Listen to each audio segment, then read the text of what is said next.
Hey there, we're live. And today I've got John Tyreman. And the reason why we're doing this live stream today is because we had so many gems while we were just talking shop that we're like, why are we keeping this to ourselves? So, John, uh, tell us more about you. Well, Leanne, first of all, thank you so much for having me on your live coffee chat. This is really cool that you do this. I always love a good excuse to jump on StreamYard. I'm more of a Riverside FM guy myself, but I love this platform. Um, yeah, so a little bit about me, I guess. I've worked in agencies for the past 10 years and was laid off a couple years ago. Did a career and started a career as a solo consultant. And about a year ago, I narrowed my focus to helping experts and professional services firms grow through podcasting. So that's kind of the lane that I like to swim in now. Awesome. Um, and so, what happened where we connected was that we were both breakout room moderators. And thanks to Pete Caputa, okay, I can say it correctly, of DataBox.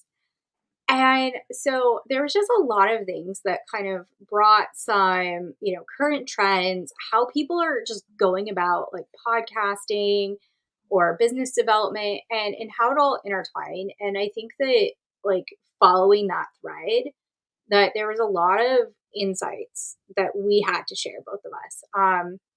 My background is that I am currently acting as a fractional CMO to a small group of organizations.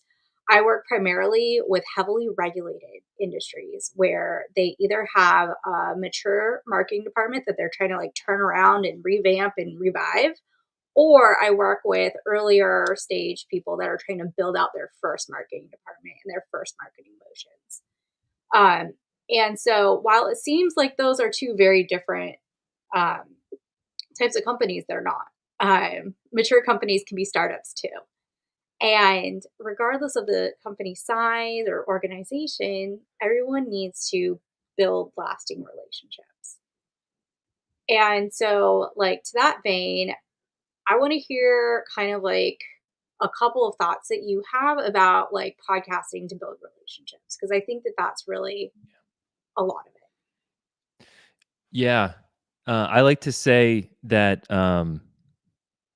hosting a podcast unlocks conversations you wouldn't normally be able to have. And I think that there's a reason for that. Most people who are willing to come on your podcast, let's say that they're a dream guest of yours, and they say yes. And that happens more times than people might think, where people are so willing to hop on and share their perspective on your show. And I think one of the reasons for that is one conversation can reach hundreds, if not thousands, of people. And so it's a high leverage use of the guest's time to come on to a podcast and share their perspective. And then kind of it's a win-win situation because you as a podcast host start to you have doors that are opened to kind of connecting with these people that you wouldn't normally be able to connect with. So I think that's one. It opens doors to new kinds of connection opportunities. But then, kind of even more than that, like having a podcast conversation, a recorded podcast conversation, is something that stands out, right? And so if you're thinking back to the relationships that you have, you're going to remember the ones where you had a recorded conversation, you had that podcast conversation. So I think those kind of like they bubble up to the top of the pile, I suppose.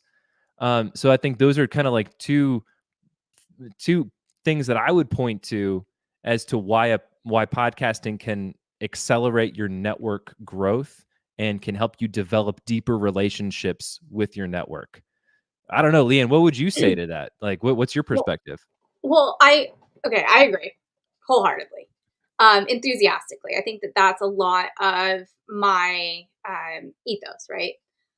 But to kind of add some evidence to your points, let's start back with why it would be that a podcast recorded conversation would be stickier in someone's memory Yeah. than a different one. And then after we talk through that, please don't let me forget to come back about the part about, what, if you're not a podcaster, what you think the hard part is versus what actually is the hard part. Because Okay. those are different things. I don't want to lose that thought. Yeah. But That's immediately, immediately my response to this is it's stickier to have a podcast guest if you do it right. If you do it as a transactional, like one to one, oh, you're my guest and now you're a lead. Well, no, no one likes that. That's just tossed out the mental window. Like people do not stick with that. If you build a relationship and you actually act as a host, right? So like not like someone that's like an MC, but like imagine they're coming into your home and they're sitting down for you with coffee. Are you being a host or are you just being like, nah, you came, you exist? No, you're being a host. You're being gracious. You're letting them know what to expect, what, things are going to happen next. Maybe you're sending them home with some goodies like clips and posts and, follow ups and newsletter mentions. yeah. The more touches that you get in any relationship, the more that that relationship gets stronger and stronger and stronger. A relationship isn't created by one interaction alone. It's created by a series of ongoing interactions. And that's where, if you do podcasting intentionally, correctly, kindly as a host, I think that you can build relationships for the long term and walk away with it with a win for everybody. And that's the first soapbox that I've got about that. Well, let's not forget the third person in the room, right? Yeah, The the listener. listeners. That exactly. Yeah. And so if you're like you said, it shouldn't be transactional. It shouldn't be you're a guest, I'm having you on and I'm gonna treat you like a lead because the reason that guest is on your show, presumably if you're doing your job as a podcast host, is because they add value to your audience. And I think that's the one constant that I think needs to be kind of that's the north star for all podcasters is am I adding value to my listeners? Because it's your responsibility to do that. And that's why you bring on guests that embody that a specific characteristic or attribute. For example, on one of my shows, Podcasting and Professional Services, I interview business podcast hosts that serve the accounting industry or the AEC industry or consulting industry. And so that's the filter in which I look through because I want to help podcasters in professional services industries. Now, if I was to go out and interview a podcaster in a B2C industry, that wouldn't really make a whole lot of sense, even if it was a huge name. So, intentionally finding the right people and then doing the research on the front end to be able to ask insightful questions and to be able to kind of hold your own in the conversation and understand where they're coming from, that creates valuable content that's valuable to the listeners. So I just don't want I want to make sure that we address the fly on the wall on the in the conversation. Absolutely. And sometimes I jump so far past remembering the listener because to me that's like entry level stakes, right? That's just a given. And if you're not doing that, then why? What are you doing? And so I apologize, dear listeners, like, as if I'm Lady Bear, dear gentlest reader. Um, but the thing is that absolutely, if one of the primary steps before launching anything that you do should be identifying the market and how you're going to build value doing it. And if you aren't doing those if you aren't doing those entry level stakes, then it's a hobby, then it's a vanity project, then it's, wasting time and money. And it's okay to have fun and to have a hobby or like a funsies project, not judging against those. I'm just saying that you're still kind of just spinning your wheels if you aren't doing it to build value beyond yourself. Well, I think sometimes folks get lost Yeah, on their podcasting journey, and what I mean by that is like, yes, experimentation is a big part of it, and like figuring out what works, what don't, experimenting with different episode structures, formats, workflows, and things like that. But you don't want to stray too far from your core listener, and it's important to just kind of like come back to that throughout the journey and not stray too far, because you may have a great podcast concept, and if you've done your upfront research, and you could probably get it to as close as it's going to get and as close as you can, but then there's it's probably not perfect, or it's not as good as it could be. And so that's why keeping a feedback loop with your audience. I like to say, have a panel of Mount Rushmore listeners, right? That you can like go back to, you can get feedback from. Hey, I tried this new thing. What did you think? And then that helps you stay in tune with who you're doing this for. Yeah, I love it. That feedback loop, I think, is something that I didn't hear marketers and salespeople say 4 years ago, and I am so happy that they say it now, because in my nerdy self with my like exercise physiology undergrad, it was feedback loops galore. I had to memorize literal chemical loops of like it got this and then this happened and then the person did this and they did an anaerobic exercise and this is the cycle and then this is where. So I think that everywhere, inherently, intrinsically, in what we are as human beings or any sort of living creature, are feedback loops. And when you try to pretend that everything is a linear mathematical formula, you're wrong. That's not how it goes. That's There's right. always a new evolving thing. Um, and so getting that feedback, getting the like, yeah, this might have been cool for us, a year ago, but now the whole industry is moving in this direction. We really need to hear about this. Having even that kind of feedback where, yeah, maybe you did everything correctly up front and you did everything correctly for the first year or the first 5 episodes, you still have to react and evolve your show or your behaviors as the world evolves, which is hard to do if you aren't asking, is this evolving? Well, let me ask you, Leanne, how have you evolved as a podcaster? I've changed my questions. I've changed who I accept as a guest. Hmm. Um, and that brings me back to the thing I didn't want to forget to say is that when I first started, I thought it was gonna be so hard to get guests. I Yeah. thought like, oh man, like how am I even gonna like find people that want to talk to me? More people want to talk to you than you should let talk. Um, And that's not that they're bad or any judgment on them. It's that they aren't a good fit for what you're trying to do. And so I've evolved by learning to spot that a lot faster and quicker. And there's been some mishaps where, things just went in a very unproductive way. But at the same time, I think that learning, you know, about your audience, what's going to resonate, looking at the data and being like, aha, this one clip where this person got like super animated. They cared so much. That was the moment I'm chasing. That got them like all this business. And they're like, why did it outperform these bigger podcasts with bigger audiences? And it's like, well, because I got you to care. Hmm. And that's, a way that I evolved was being able to pull out those care moments, those big things and chase that as far as the content because there's that cliche that no one knows how much like something about you until they know that you care. And so that fundamental truth, I think, has evolved a lot in the content that I put out. Now, I've also just done some random things for the sake of seeing if it works or because I had an Sure. impulse. Well, you're a marketer, and experimentation is part of being a marketer, right?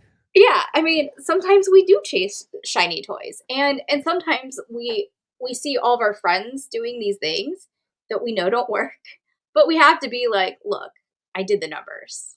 I did it for you. It doesn't work. It's not going to get you what you're after. Um, and here's why. And so being able to have that like substance and that evidence that really tells the story, I think matters a lot too. What is something that you've learned during your time? Oh gosh, a whole lot. I think there was. I'll tell a story from one of my early days of podcasting, and this was when I hosted a show in 2019 called The Visible Expert. And on that show, the premise was my co-hosts Kelly and I. we would tag team these interviews, where we would kind of unpack the story of how these experts kind of navigated their way to the status of where they are today. And I know that there's a lot of shows like that today, but at the time this was still kind of new. And what we had, I'll never forget Joe Polizzi on the show, and I love Joe, and he's great. And I wanted to build some rapport with him, and so at the front end of the podcast, we started talking about football. He's a big Browns fan. I'm a big Skins fan. And so we were both lamenting the history of our franchises, and it did one thing that was really great. It helped kind of develop good rapport. But in hindsight, I should have edited all of that out of the recorded conversations because it served its purpose of building rapport, but it wasn't adding value to our listeners. And there was a listener that actually reached out and said, "Hey, loved the conversation, but it took way too long to get to the meat." And that resonated with me, and that kind of set me off to, like, moving forward. I just wanted to make sure that we got to the good stuff early on so that listeners, if someone listens to a podcast, you want to keep them there. You don't want them to drop off. So if you need to add value as quickly as you can, and that was a lesson that I learned the hard way early on. I love that because they gave you that feedback. The problem is that you're like 80 to 90% of the time, no one's going to say that to you. They're just going to bounce and like That's move right. on with their life. And I think that that is kind of one of those things is that if you're getting silence, you need to like you need to do some investigations. And that can be really hard. Especially if you're on a cadence and you're trying to keep up with deadlines and you've got all these other things going on. And and I think that, there's a really big temptation to just keep doing it and keep on that hamster wheel. Yeah. But periodic rests, I think, can really help shows like the end of a season, instead of just going like every single week all the time. Having that like pause, postmortem, retrospective, whatever you want to call it, like what's working, what's not, how we talk to anyone lately, who like what just kind of doing that investigation really matters. Yeah, and again, there's qualitative feedback and quantitative feedback, right? And so, you can go into the stats and you can see quantitatively what's working, but if you don't have a connection to the qualitative side of things, then you're only getting half the picture. Yeah. Yeah. Um, but I mean, it just depends on what picture you're getting, right? Yeah. Because to your point, right? Let's say that you have a podcast and it's just getting like not the number of listeners you thought it would. Uh, how are you marketing it? How are you distributing it? Mhm.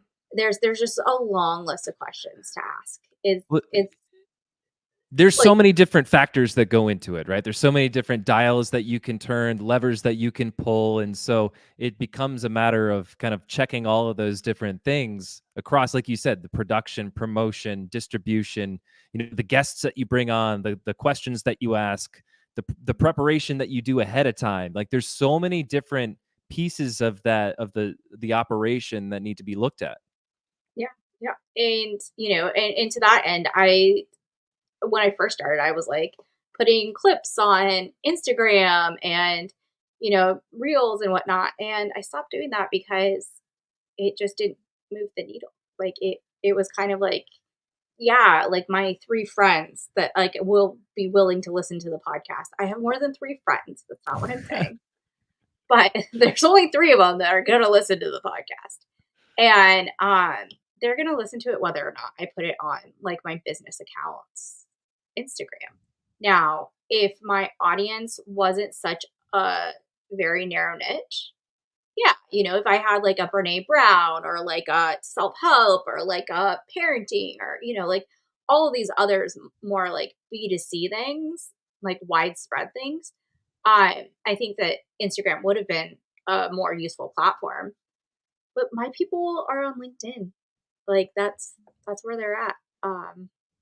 That's where they engage, that's where they DM, that's where they post. Like those are the people that care about the content that is discussed during my podcast. And so So I outside of LinkedIn, what other channels are you using? LinkedIn and YouTube are the main ones. Yep. And this is a personal choice. I'm not coming at anyone for any reason, and I will leave it at that. I choose to abstain from X, formerly known as Twitter. Fair enough. But I think that YouTube is a fun place to experiment. I know for a fact that I can ask everyone I've ever worked with, and I've been like, hey, if you didn't know how to do something, where do you go to look for it?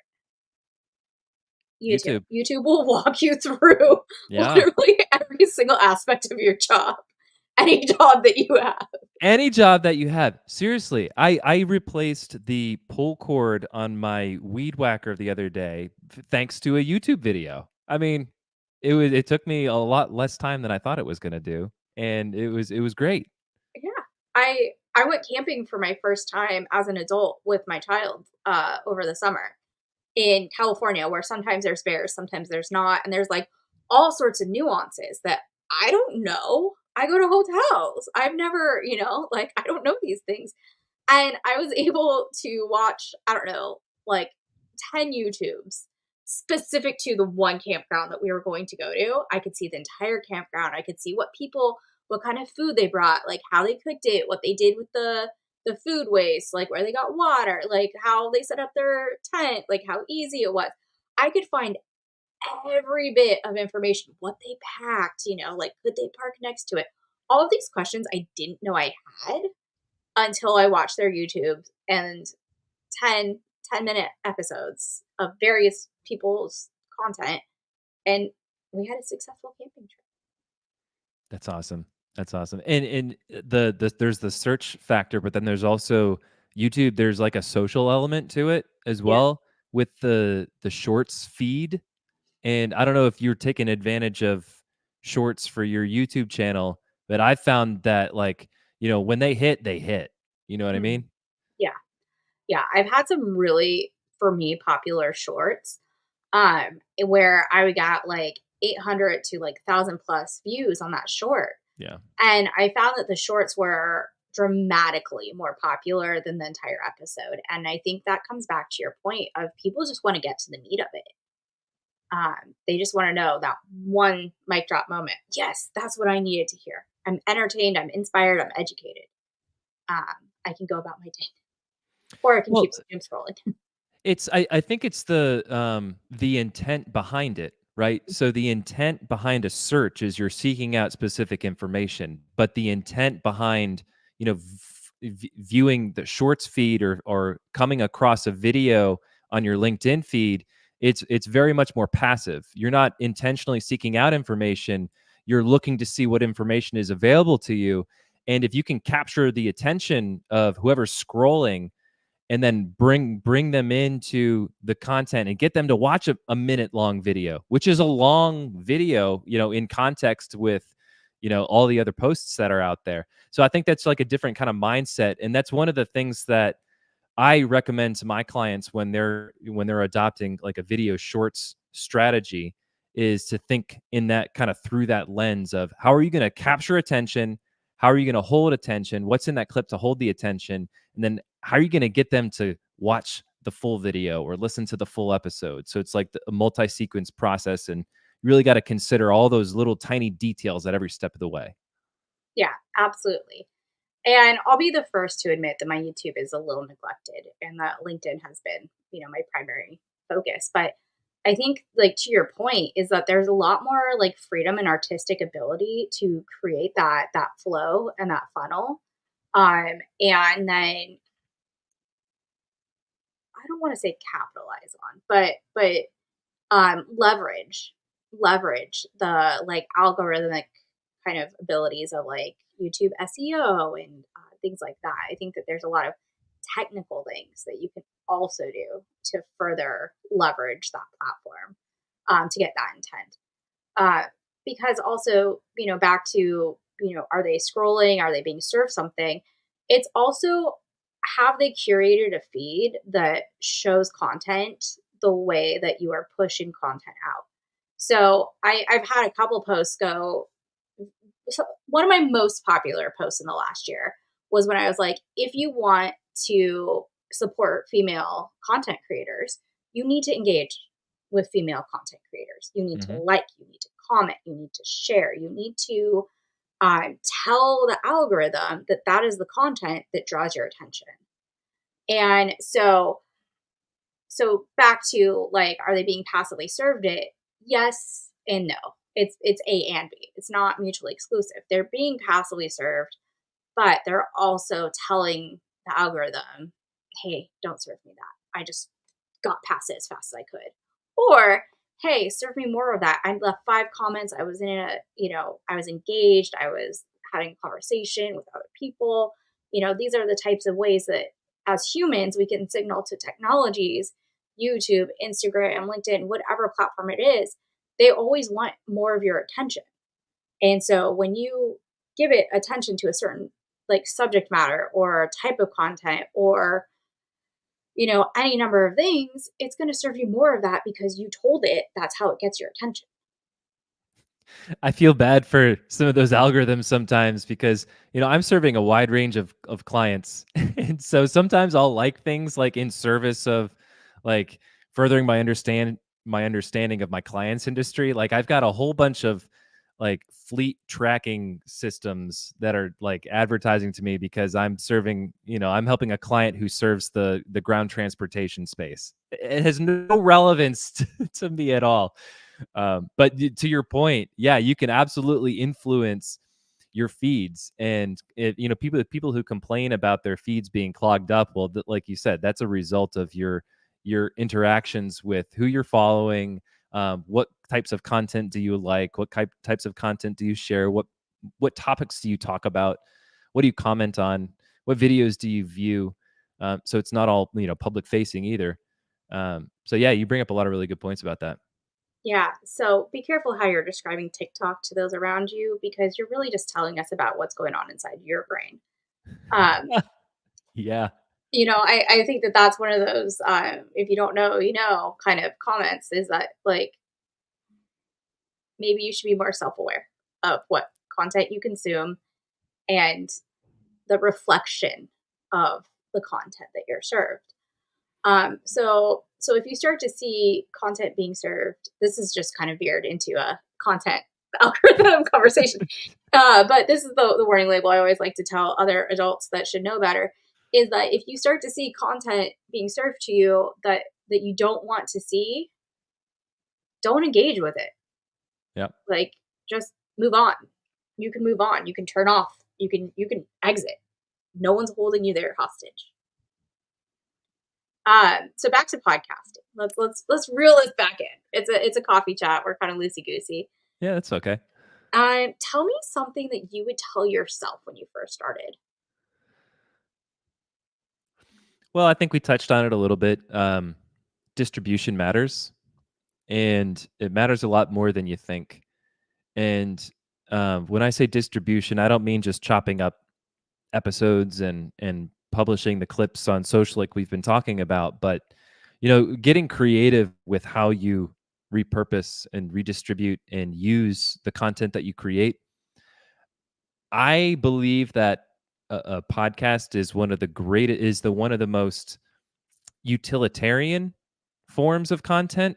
Maybe that's kind of like yeah, I think that's the word I'm looking for, where you can use it, you can turn it into a video, you can use it as audio content, you can turn it into text-based content.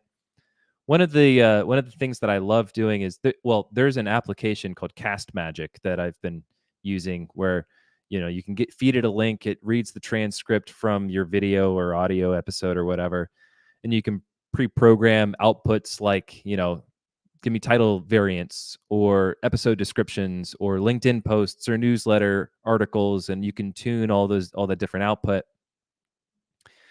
Um, but I also like turning episodes into blog posts, and so like finding the right text based content to complement your audio episodes. That's one thing that I would kind of like tell my early self when I was first getting started. Also, you know, new subscribers today, they didn't consume what you put out 3 months ago. So, going back and recycling the tunes, like I like to say, is something that should absolutely be considered.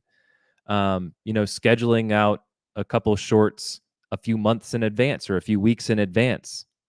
It's just little things like that to where how are you going to make sure that your greatest hits get in front of the new subscribers? I think that's probably one of the biggest things that I would tell myself.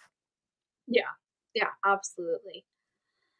And that's been something that was on my radar, and I felt like, "Oh my god, I'm missing out. Like, why am I not doing this?" Is that I really, and I can tell you why later, is it's that I am a digital hoarder, and the memory on my computer makes it a total pain in the ass to do. But I wanted to do like a year-end summary. Like, these were like the top rated moments from this year.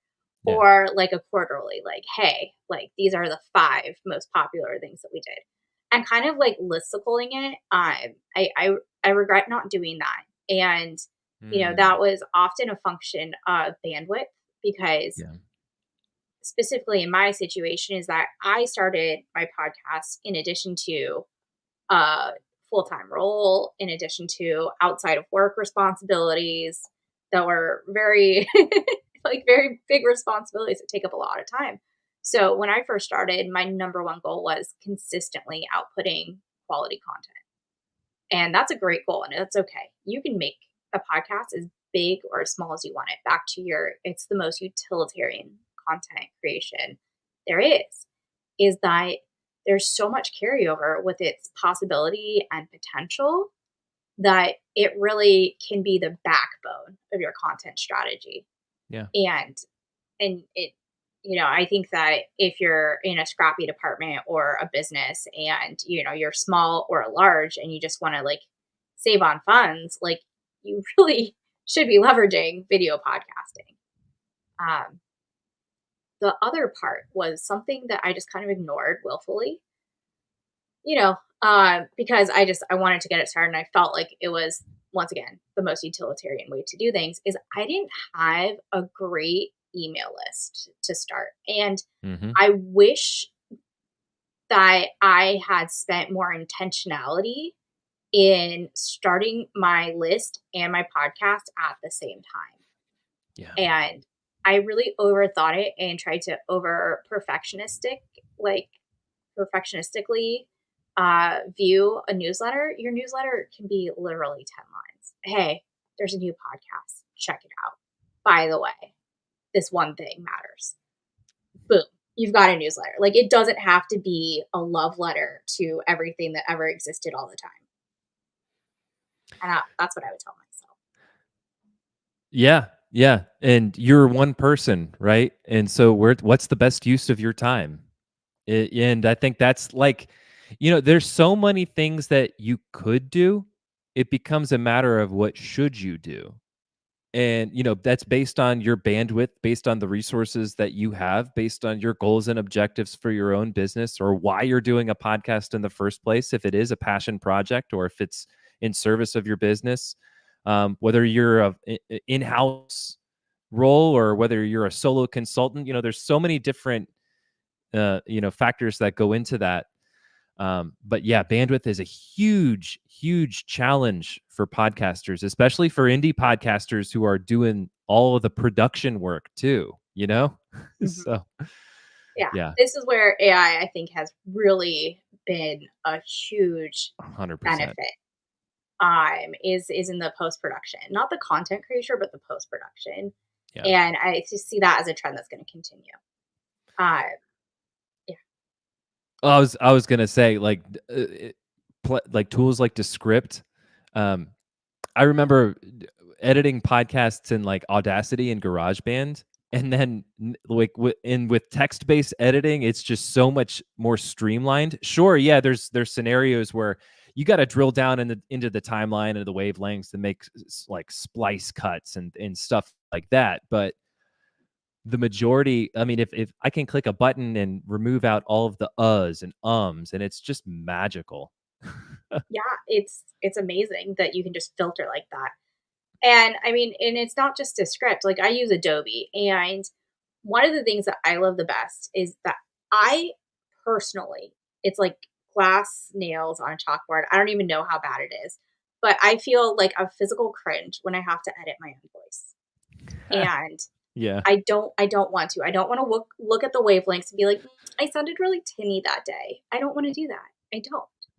I just want to take the MP3, put it through something, have it come back sounding beautiful and rich and not like I'm in some empty room in a garage, like I just don't want to hear my voice that much.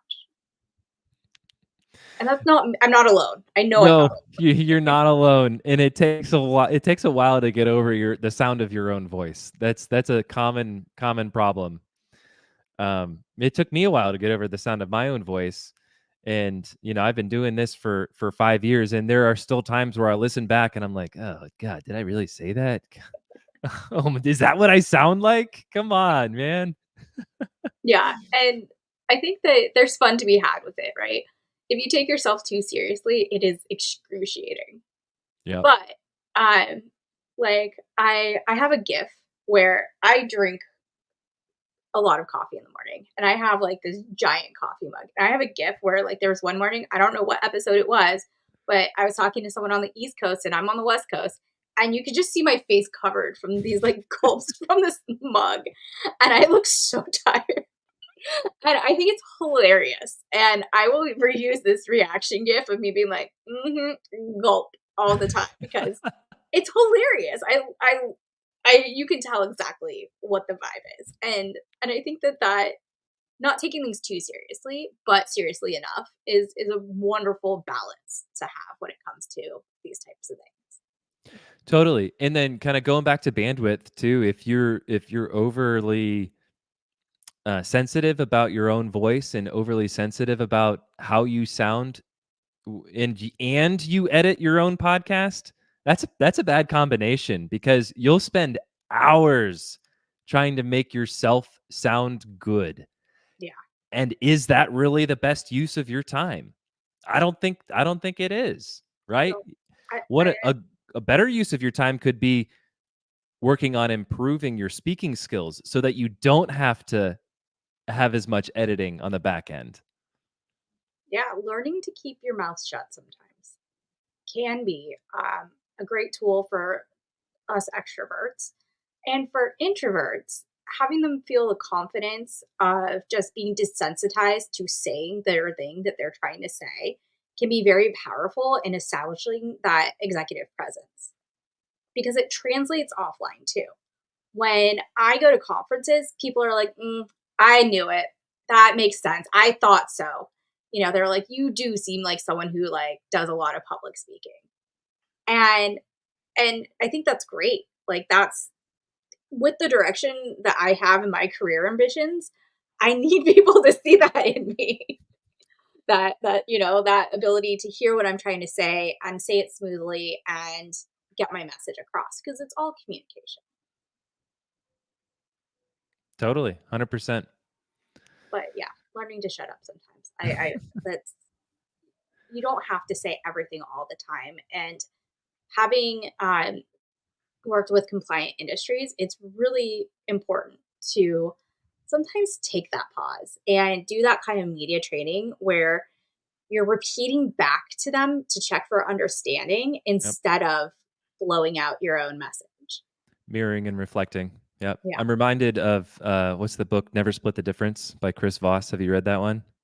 I haven't read it completely, but I get the gist of it Oh, because totally. everyone around me has. Yeah.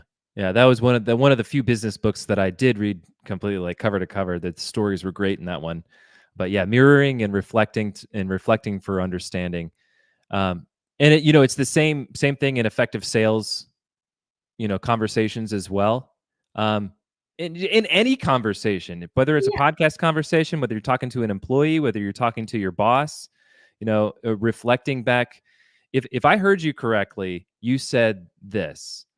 saying just little things like that help to kind of like say, okay, they heard me, they understand me, I feel better now. There's no ambiguity, you know? Yeah, I mean, it's huge for conflict resolution.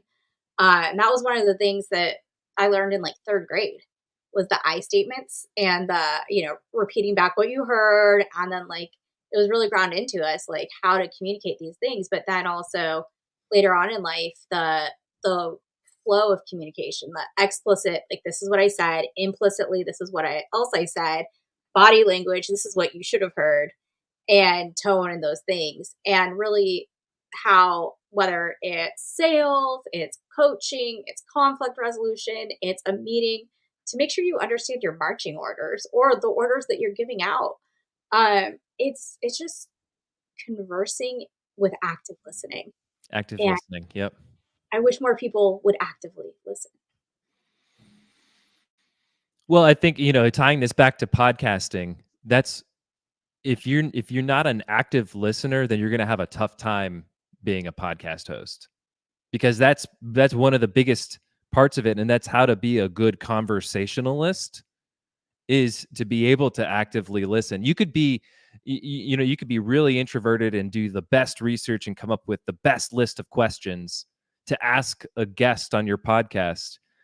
But if you don't really take the time to intentionally listen to what they're saying, you run the risk of kind of jumping from question to question and it being a really rigid series of questions and answers, rather than like you mentioned, a free flowing, a nice flow to a conversation that is pleasurable to the listeners.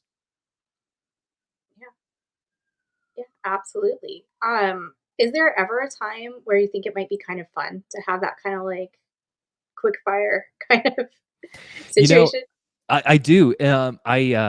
I interviewed John Garrett, who hosts the What's Your And podcast. And his whole show is based on this premise that you are more than your job title, right? So I'm not just John the marketer, I'm John the drummer, and I'm John the husband and father, and everything that comes with everything outside of work. And on his show, on John's show, he starts every podcast episode with a rapid fire list of 10 questions. It's like, what's your favorite ice cream, or what's your favorite color, and just things like that. And the whole point of it is to kind of get in tune with the individual, but those rapid fire questions are a great way to establish rapport, right? And kind of break down any like reservations or anxiety that your guest might have, because these are simple questions to answer. They're coming at you rapid fire and it's fun. And then afterwards, the guard's down and you're able to have a good conversation. And so I really like and respect the way that John set up his podcast in that way. Yeah, absolutely. I I struggle with rapid fire personally as someone who gives very long-winded answers. So sometimes, but that's part of the fun of it is Mhm. really just being like, oh, this is supposed to be rapid fire. Like that was a long answer, not a one-worder. Come on. And just having fun with it. And I think it comes back to the intention and tone and uh, just kind of the use case, right? Because Mhm. there's not necessarily a wrong answer. There's just a different use and different lever that you're pulling. Unless you're being an asshole, that's just wrong. It's just like, Well, like I said, like there's a time and a place for that kind of stuff, and building rapport is a great use case for rapid fire questions, um, and then kind of you can always go back and take that out in post production, yeah, right? You could make them even sound a little bit more rapid. Let's say you do give a long winded response on a rapid fire question. We can shorten that down in post production, yeah, So there's all sorts of magic you can do with podcasting. for sure. Um, okay, I had something and I lost it. What was it going to be? It was about.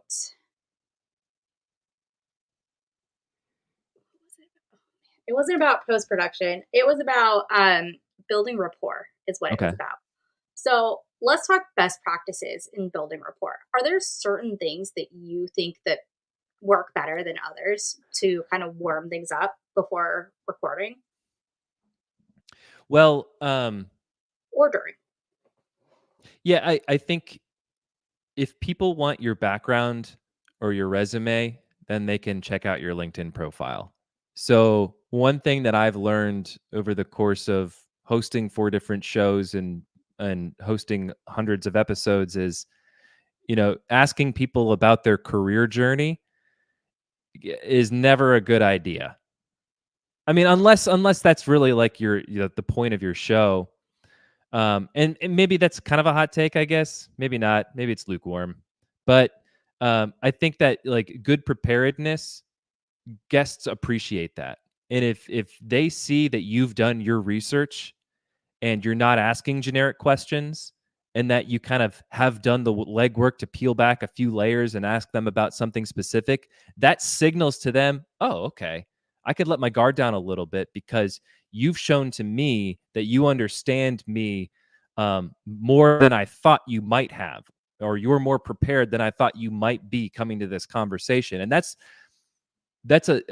see it's a pleasant surprise.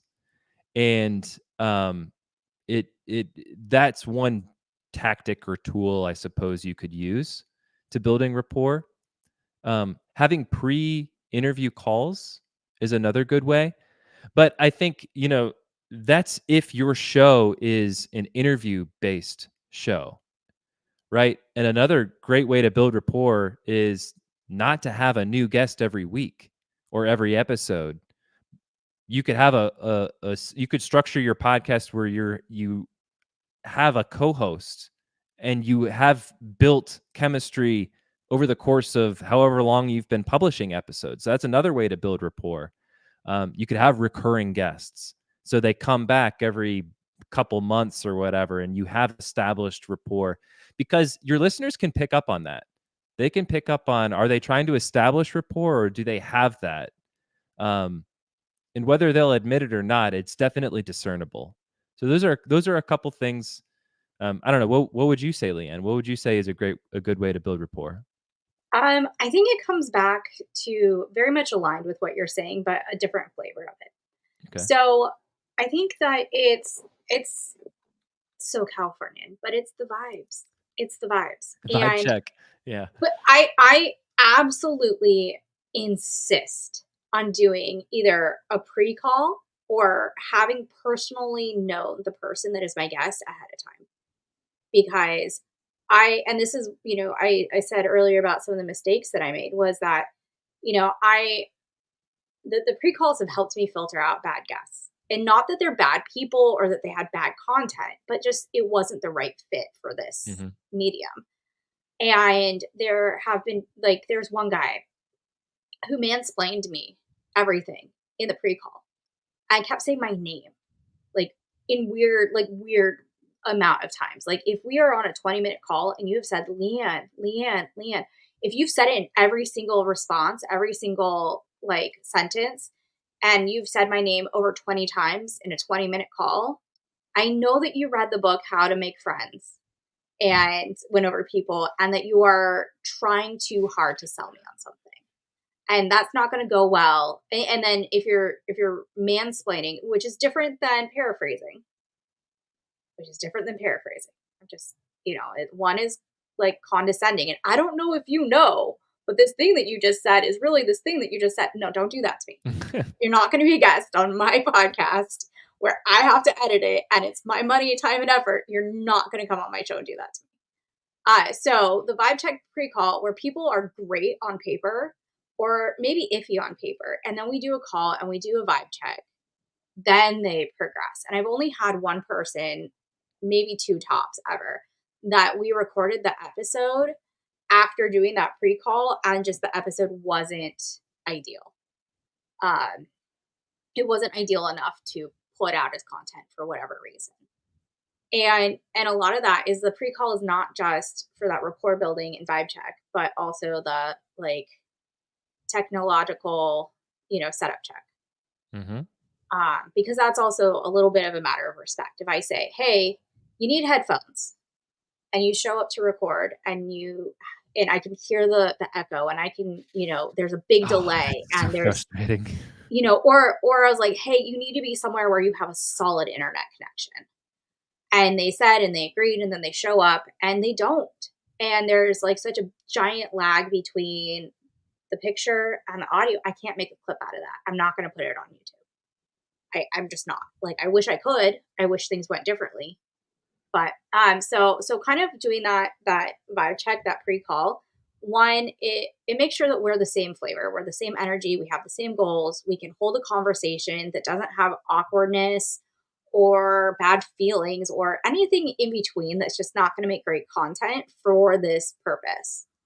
And then two, back to making bad content, it's kind of the technology check, the savviness check. Like, have you done this before? If you haven't, are you willing to listen to just these small tweaks that actually matter a lot for me, so that I can post production? If you're willing to meet me part way, so Yeah. that we can collaborate on this episode and it can be beneficial to us both. If you're not willing to do that, then like that's not nice. Don't like be nice.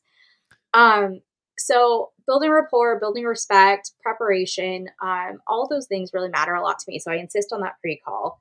The only times where I've skipped that pre-call is like if there's someone I met at a conference and like during like and we talked like a handful of times and I know that we hold conversations really well and that they have something that I'm very interested in hearing. Because if I am like super into like, oh my God, what are you talking about? I want to hear more of it, my guests are going to be the same because it's Hmm. fascinating and we can pull on that thread.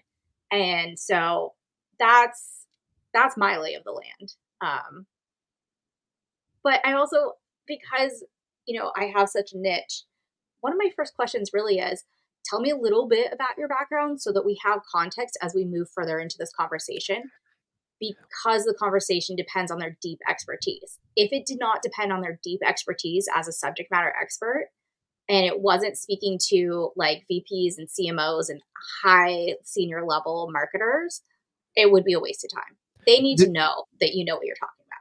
Yeah, there's always if you're setting the table and you're asking about a specific part of their background or expertise, yeah, totally, 100%. Because sometimes you need to build on that context to have a good conversation to help guide the listeners towards the points that you want to uncover or that you want to make.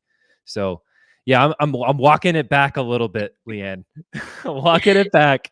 And Yeah, there, sometimes it's okay to ask for their background. but what you shouldn't do. So it's you're right. We're both right. We can both be right.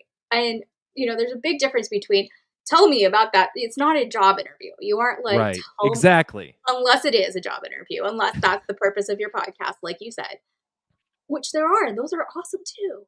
Is that it really is what you make of it, but unless it's for that purpose, like, are you keeping their attention? Is it valuable? Does it build onto what's next? Is it part of the story, or is it too much exposition?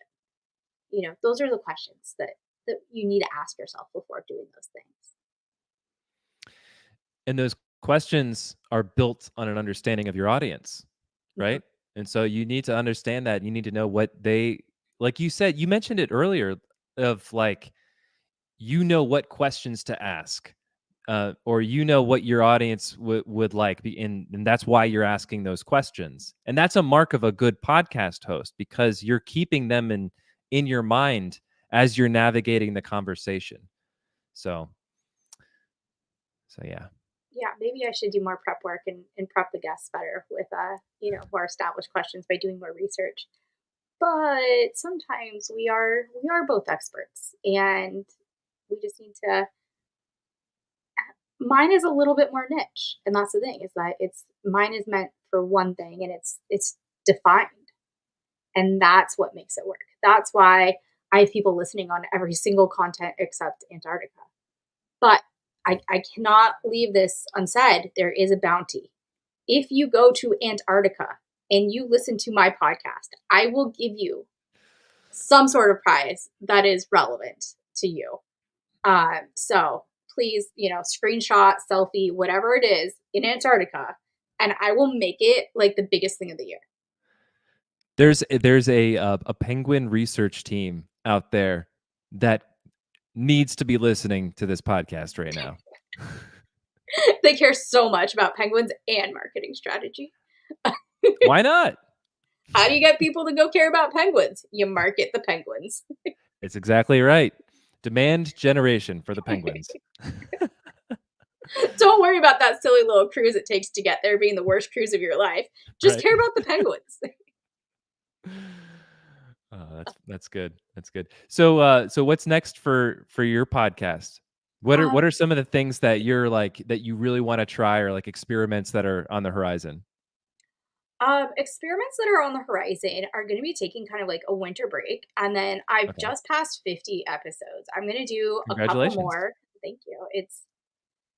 It's been a wild journey. I have not, because of the bandwidth when I started versus where I am today. I want to kind of like go back and do some housekeeping, and I think that from that there are so many valuable insights that I can better put to use, uh, Mm, that I can kind of like, not encyclopedia, but like put together in some sort of more beneficial to like asset, right? So I'm considering doing things like putting together a book.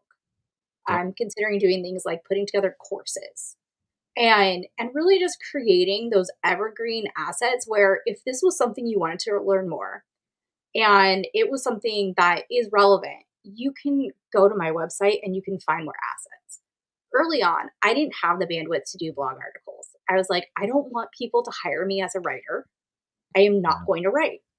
Like, I don't want to signal to you that this is what you should pay me to do, because it's not. What you should pay me to do is to help you figure out what levers to pull, why you're pulling them, how they're going to make you more money, and which things to say no to. That's why people hire me, is to build things out for them that work, that their customers want, and that makes everybody happy. You don't hire me to write a 1,000 word article on why you should use a HELOC loan. I can tell you that you should write that, but it's not the best use of my time. So I didn't have blog articles because I care very much about these things. Not that I'm not a good writer, it's just that it's not the best use of my time. But now that I have more time, you know what is a good use of my time? Making sure that I'm not regurgitating the episode, but adding on to it with content.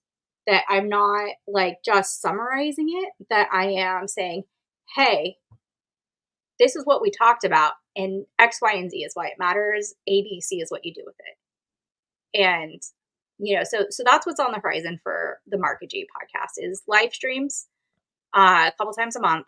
Um, and then just doing that housekeeping to do some of the things that we've talked about today as far as strategically using your content as a utilitarian backbone. Other things that are coming up, I don't know yet. There's a lot of fun to be had.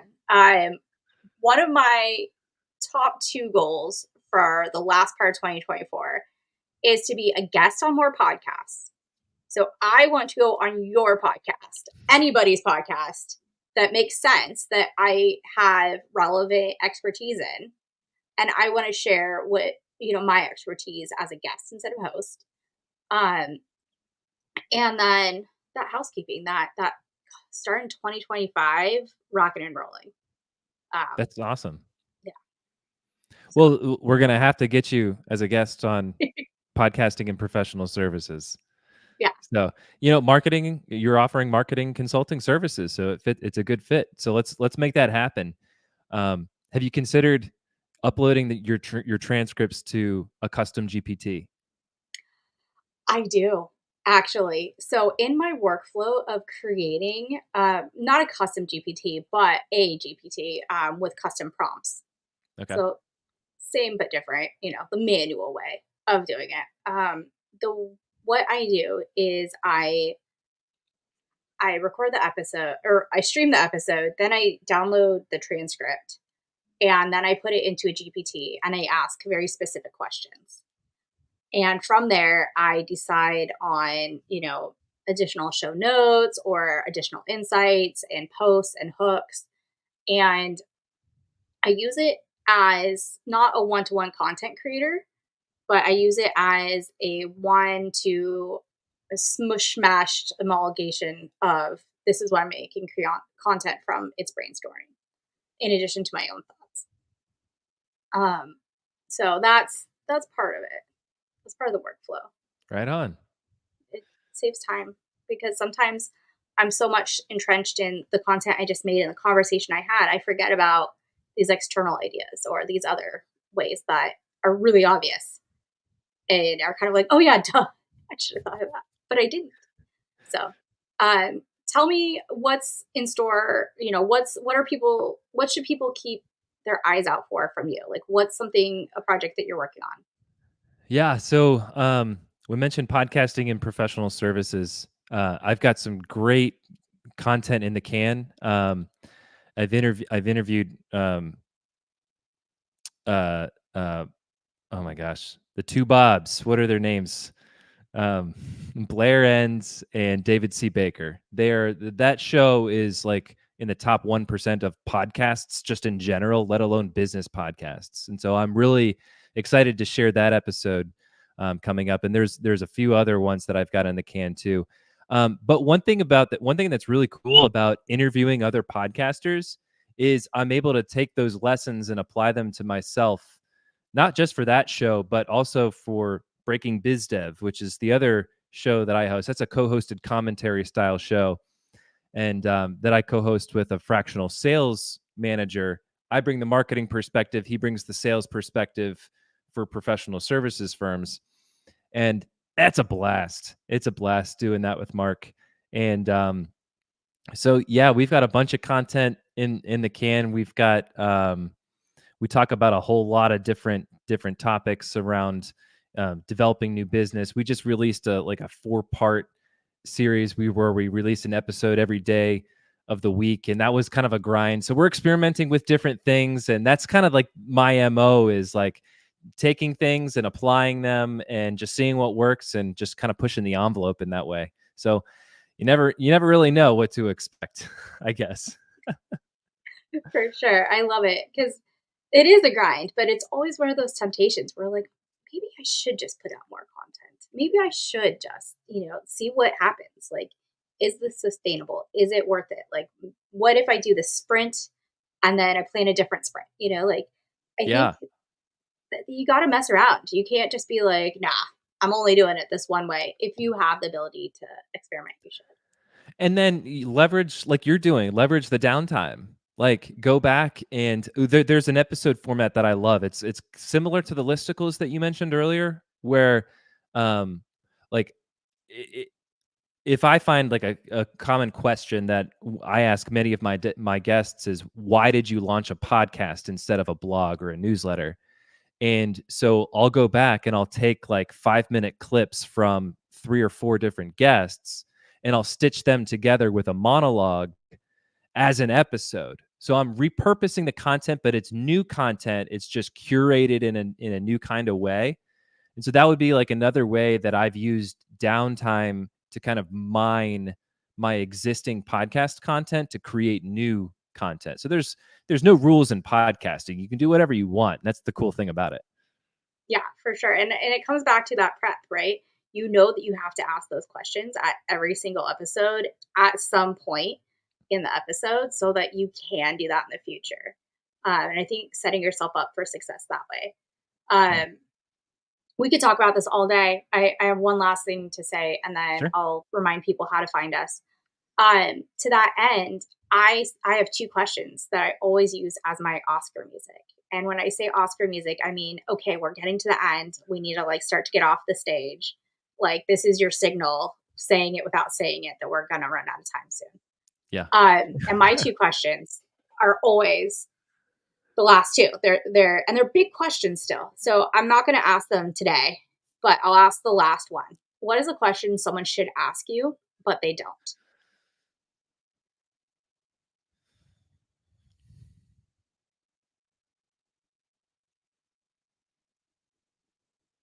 It's oil. So I'll give you more context. So some people take this as, okay, everyone's like, "Hey, how do I do Pinterest?" And you're like, "No, like you need to start with having content to do Pinterest." Sometimes it's questions like that. Other times it's back to that like the human behind the podcast. Sometimes it's, "Hey, everyone asks me about marketing, but really, did you know I'm this like amazing gluten-free chef? No one talks to me about this because they don't know." So what is a question that someone should ask you but they don't? Yeah, I think when folks come to me, they have this typically because of the services that I offer, they're looking for podcast consulting, they're looking for podcast marketing, they want to launch a podcast. Um, and there are some cases where a podcast just doesn't make any sense. And that's totally fine. I don't want to sell someone something that's not going to have an impact on their business. And so I guess maybe one question that I would encourage folks to ask me that they don't is why shouldn't I have a podcast? And I think that's kind of like, you could go through that and you can ask that, and maybe it's because you're targeting an audience that maybe they don't typically listen to podcasts, or maybe that's a demographic that fits outside of the normal kind of podcast listener demographics. I don't know. There's 100 different reasons why you wouldn't want to launch a podcast, but I think that that might be one. I love it. And I think that, one of the stereotypes that podcasting does get sometimes is that maybe that shouldn't be a podcast. maybe maybe Yeah. that one doesn't need to exist. And that's okay. But there are a lot of very valuable ones, and so I'm not. Obviously, I think there's value in it because I keep doing it. Um, but but I love that question. All right, if someone wants to find you, get a hold of you, how do they do it? LinkedIn is probably the best place to find me. You can go to my website, redcedarmarketing.com. And that's where I've got my newsletter, all the different podcasts where I do blog posts for all my episodes. So if folks want to read, synopsis of my interviews with other podcasters, they can do that there too. So those are the two places, LinkedIn and my website. Awesome. And I'm on LinkedIn chronically. And I would say that if you really want to email me, you should do info@markigy, markigy.com. All right. We're going to press end on this stream. Thank you so much. Thank you, Leanne.